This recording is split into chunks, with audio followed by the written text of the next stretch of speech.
Selamat datang kembali di pembahasan mendalam kita. Malam ini kita mau ngobrolin sesuatu yang kayaknya biasa banget buat kita semua. Pesan makanan tengah malam. Tapi kita akan lihat ini dari sudut pandang yang mungkin nggak pernah kamu pikirkan. Dari kacamata orang yang ngantrin pesanan itu. Langsung ke depan pintu rumahmu. Betul. Jadi kita dapat beberapa transkrip ya. Ini cerita pribadi dari para pengemudi pengiriman di Pakistan. Dan ini bukan sekedar cerita soal macet atau cari alamat susah gitu. Ini tentang apa yang mereka temui. Di jalanan yang udah sepi dan di balik pintu-pintu rumah yang ternyata menyimpan misteri. Nah, misi kita malam ini adalah itu. Membedah cerita-cerita ini. Kita mau cari tahu apa sih benang merah dari pengalaman mereka dan apa yang bisa kita pelajari dari sisi lain sebuah pekerjaan yang menuntut keberanian di tengah malam buta. Siap? Mari kita mulai. Oke, cerita pertama ini langsung bikin penasaran. Lokasinya di Islamabad, di sebuah kompleks perumahan yang baru banget dibangun. Jadi sebagian besar masih kosong melompong. Seorang pengemudi namanya Syed Furkan. Dia dapat orderan ke salah satu rumah yang masih dalam tahap konstruksi. Bisa dibayangin ya suasananya? Kompleks baru, malam hari, isinya cuma bangunan setengah jadi. Tingkat isolasinya itu udah maksimal banget. Kamu sendirian di sana, cuma ditemani suara angin. Panggung yang sempurna buat sesuatu yang aneh terjadi kan? Dan anehnya, itu datang bahkan sebelum dia sampai. Instruksi dari pelanggan di aplikasi itu udah nggak biasa. Pelanggan minta, sebelum Furkon masuk lantai dasar yang gelap, dia harus teriak dulu dengan suara keras. Gini, siapapun yang ada di sini, saya hanya mengantar makanan. Saya tidak bermaksud mengganggu. Tunggu sebentar, ini instruksi dari pelanggan loh.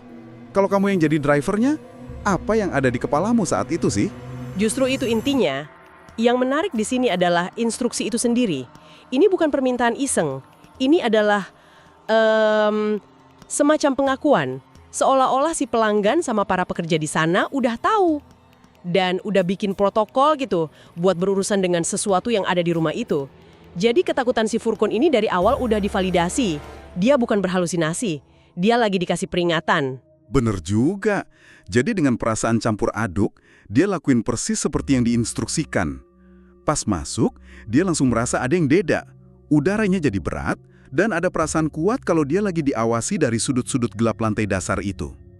Setelah diantar makanan ke pekerja di lantai atas dan mau pulang, dia dengar suara pintu di belakangnya ketutup. Bukan dibanting, tapi cuma bunyi klik pelan. Nah, bunyi klik pelan itu kadang lebih serem daripada suara keras kan? Karena itu menyeratkan sebuah tindakan yang disengaja. Dan diam-diam. Seolah-olah ada yang baru selesai ngintip, terus dengan tenang nutup pintu. Itu jauh lebih personal dan bikin bulu kuduk berdiri. Persis. Tapi ceritanya nggak berhenti di situ. Seminggu kemudian, dia dapat pesanan ke alamat yang sama persis. Kali ini, perasaannya udah nggak enak dari awal. Dalam perjalanan ke sana, dia lihat banyak hewan liar yang aneh di pinggir jalan. Kayak rubah atau anjing liar yang cuma diam natap dia lewat. Suasananya jadi makin mencekam. Dan eskalasinya terjadi pas dia tiba di lokasi. Dia hubungi para pekerja, tapi nggak ada jawaban. Rumah itu benar-benar gelap dan sepi. Tapi dari dalam lantai dasar yang kosong itu, dia jelas-jelas dengar suara benda jatuh. Disusul suara langkah kaki yang berat dan diseret. Padahal harusnya nggak ada siapa-siapa di sana. Ini bagian gilanya. Nggak lama kemudian, para pekerja itu datang. Mereka ternyata telat. Furkon udah nggak tahan lagi. Dia beraniin diri buat nanya, "Bang, rumah ini ada apa-apanya ya?" Dan mereka langsung membenarkan semuanya. Mereka bilang rumah itu berhasik. Ada penunggunya. Banget. Semua perasaan aneh, suara-suara, ketakutan subjektif yang dia rasain tiba-tiba jadi fakta yang dialami banyak orang. Dia nggak sendirian. Dan dia nggak gila. Dan cerita dari para pekerja ini jauh lebih detail dan mengerikan. Mereka cerita kalau malam selimut mereka sering ditarik sendiri. Kadang lagi kerja, tiba-tiba kerasa ada tangan dingin nempuk pundak. Atau ada suara tamparan keras di dekat telinga mereka. Padahal nggak ada siapa-siapa. Bahkan sampai ganggu makanan mereka kan? Betul, ini yang paling aneh. Mereka bilang, kadang mereka lagi makan bareng, tiba-tiba sepotong daging bisa hilang gitu aja dari piring salah satu dari mereka. Lenyap. Menurut mereka, Penunggu di sana itu nggak suka rumah itu dibangun. Terus-terusan ganggu supaya mereka pergi. Nah, ini yang mengubah level ceritanya. Entitas ini bukan cuma hantu yang lewat. Dia punya motif yang jelas. Menghentikan pembangunan. Dia teritorial. Ini menimbulkan pertanyaan yang lebih dalam kan? Kenapa sebuah bangunan yang bahkan belum selesai dibangun bisa punya penunggu dengan niat sekuat itu? Seolah-olah mereka ganggu sesuatu yang udah ada di tanah itu jauh sebelum fondasi pertama diletakkan. Motif yang teritorial ya. Nah, kalau di cerita pertama, motifnya jelas, yaitu ngusir. Cerita kedua ini, motifnya justru bikin kita garu-garu kepala. Kita pindah dari bangunan baru di Islamabad ke apartemen yang tua banget, peninggalan Inggris di Karachi. Seorang pengemudi namanya Hasib. Dia berulang kali dapat pesanan ke lantai 6. Pergeseran latar yang sangat kontras. Dari ruang kosong yang baru diciptakan ke sebuah ruang tua yang padat dengan sejarah dan energi masa lalu. Keduanya sama-sama sepi, tapi auranya beda banget. Yang satu kosong karena belum keisi, yang satu lagi kosong karena udah ditinggalkan. Hasib bilang, setiap kali dia ke lantai 6 itu, suasananya selalu aneh, sunyi senyap, nggak ada tanda-tanda kehidupan. Dan instruksi pesanannya selalu sama, letakkan pizza di depan pintu apartemen nomor sekian, ambil foto sebagai bukti, terus pergi. Uangnya bakal ditransfer setelahnya. Dia nggak pernah ketemu sama pelanggannya. Pola yang aneh, kayak transaksi sama mesin penjual otomatis gitu ya, tapi di depan pintu apartemen yang kerasa mati. Pada kunjungan kedua, rasa penasarannya memuncak. Setelah naruh pizza dan kirim foto, dia nggak langsung pergi. Dia nunggu beberapa saat, ngompet di dekat tangga. Dia ngaku perhatiannya sempat kealih selama mungkin 2-3 detik karena lampu lift tiba-tiba nyala terus mati lagi. Dan pas dia lihat lagi ke arah pintu apartemen, pizzanya udah hilang. Lenyap gitu aja, tanpa suara pintu dibuka atau ditutup. Tepat, lenyap total dalam keheningan. Nggak ada suara langkah kaki, nggak ada suara pintu. Seolah-olah pizza itu menguap gitu aja. Di titik ini kita lihat ada eskalasi yang jelas ya. Kunjungan pertama cuma perasaan aneh. Kunjungan kedua, terjadi peristiwa fisika yang mustahil. Dan kunjungan ketiga, disitulah terornya jadi sangat personal. Ini pola klasik dalam cerita-cerita kayak gini kan. Entitas itu seolah-olah lagi nguji batas, meningkatkan level interaksi setiap kali si target datang lagi. Bener banget. Di kunjungan ketiga, pas pintu lift kebuka di lantai 6, dia langsung disambut suara tawa cekikihan anak-anak. Dari arah apartemen itu. Tapi lorongnya kosong. Pas dia jalan deketin dengan perasaan was-was, dari sudut matanya, dia lihat pintu apartemen itu kayak kebuka dikit, terus nutup lagi cepet banget. Wah, itu udah bukan lagi fenomena pasif. Itu udah interaksi aktif. Pintu yang gerak itu kayak sebuah undangan sekaligus peringatan. Dan puncaknya, pas dia jongkok buat naruh kotak pizza, dia bisa ngerasain dengan sangat jelas. Ada seseorang berdiri tepat di balik pintu. Dekat banget sampai dia bisa dengar suara napas yang berat dan dalam.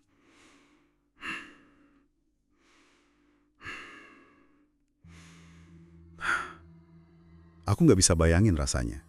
Tahu ada sesuatu bernapas di sisi lain pintu kayu tipis itu, cuma beberapa senti dari wajahmu. Itu momen di mana batas antara dunia kita dan dunia lain menipis jadi setipis pintu.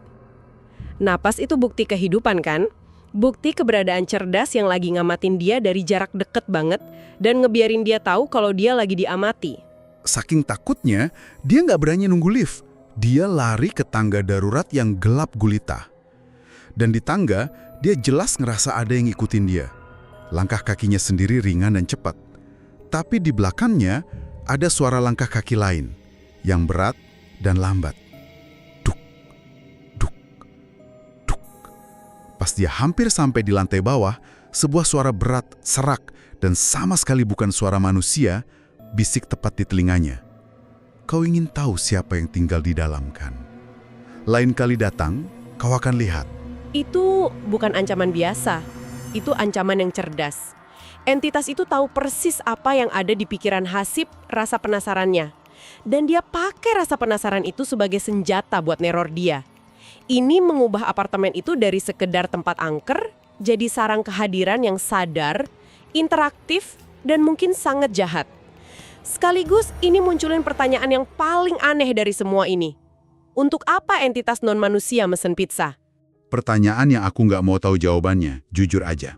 Nah, dari entitas cerdas yang interaktif, cerita terakhir ini bawa kita ke sesuatu yang jauh lebih primal. Lebih kayak perjumpaan dengan makhluk. Seorang pengemudi yang milih anonim harus ngelewatin jalan yang sepi banget di malam hari buat sebuah pengantaran. Jalan yang dikelilingi pepohonan lebat, yang bahkan siang hari pun jarang ada orang lewat. Lagi-lagi ya, tema isolasi dan kerentanan. Tapi kali ini bukan di dalam gedung, melainkan di alam terbuka yang liar. Panggungnya beda, tapi perasaan gak berdayanya sama. Dia cerita, sepanjang jalan itu dia ngerasa diawasin dari balik pepohonan. Ada perasaan gelisah, seolah ada yang gerak dari satu pohon ke pohon lain, ngikutin dia dalam gelap. Dia coba percepat laju motornya, tapi tiba-tiba motornya mogok total. Mati gitu aja. Setelah diperiksa, ternyata rantainya lepas dan nyangkut parah. Mimpi buruk setiap pengendara motor malam-malam. Kejebak di antah berantah, tanpa alat, tanpa sinyal, dan dengan perasaan lagi diawasi. Tepat. Dia terpaksa ninggalin motor dan kotak pizzanya di sana buat jalan kaki cari bantuan. Setelah susah payah nemuin bengkel terdekat dan minjem tang, dia balik ke lokasi. Pas udah deket sama motornya, dari kejauhan dia dengar suara aneh. Kayak suara orang lagi ngunyah dengan rakus. Ngunyah? Di tengah jalan sepi gitu? Iya, dia langsung ngumpet di balik semak-semak dan lihat pemandangan yang menurutnya nggak akan pernah bisa dia lupain seumur hidupnya. Ada sesosok figur yang tampak kayak wanita lagi jongkok di samping motornya, makan pizzanya. Tapi cara makannya sangat nggak wajar. Apa yang bikin nggak wajar? Dia nggak megang potongan pizza pakai tangannya. Kotak pizza itu ditaruh di tanah, dan sosok itu nunduk terus makan langsung dari kotak pakai mulutnya, kayak hewan. Cara makannya brutal, deskripsinya spesifik banget. Wajahnya kelihatan panjang secara nggak proporsional, lehernya miring di sudut yang aneh seolah patah. Tiba-tiba, makhluk itu berhenti makan, seolah ngerasain kehadirannya. Dia pelan-pelan ngangkat kepala, nampakin mata yang bersinar dalam gelap, terus ngeluarin suara teriakan melengking, yang menurut si pengemudi, sama sekali bukan suara manusia. Ini deskripsi yang sangat mengganggu. Ini bukan lagi soal penunggu atau arwah penasaran. Ini deskripsi tentang makhluk, sesuatu yang fisikal, tapi jelas bukan manusia. Dia lari tunggang langgang malam itu, ninggalin motor dan semuanya. Tapi, yang bikin cerita ini beda adalah apa yang terjadi besoknya. Dia balik ke lokasi sama seorang temennya, beraniin diri. Mereka nemuin motornya persis di tempat dia ninggalin. Dan di sampingnya ada bukti fisik. Bukti fisik ini kuncinya. Ini yang ngebedain dari dua cerita sebelumnya. Apa yang mereka temuin? Kotak pizzanya robek dan hancur berantakan. Sisa-sisa pizza kencer di tanah, seolah-olah dicabik-cabik pakai mulut, bukan dipotong atau disobek pakai tangan.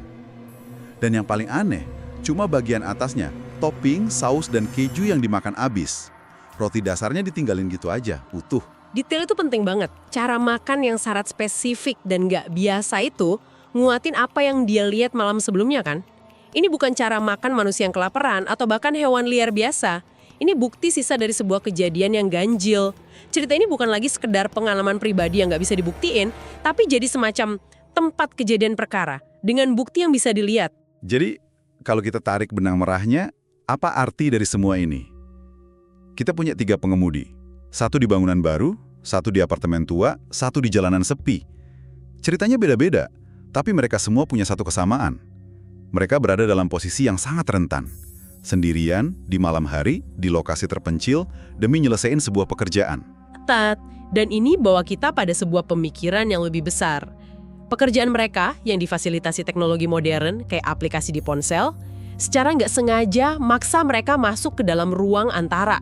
Tempat-tempat sepi, bangunan kosong, jalanan gelap, ruang-ruang yang kita, sebagai masyarakat normal, hindari pas malam tiba.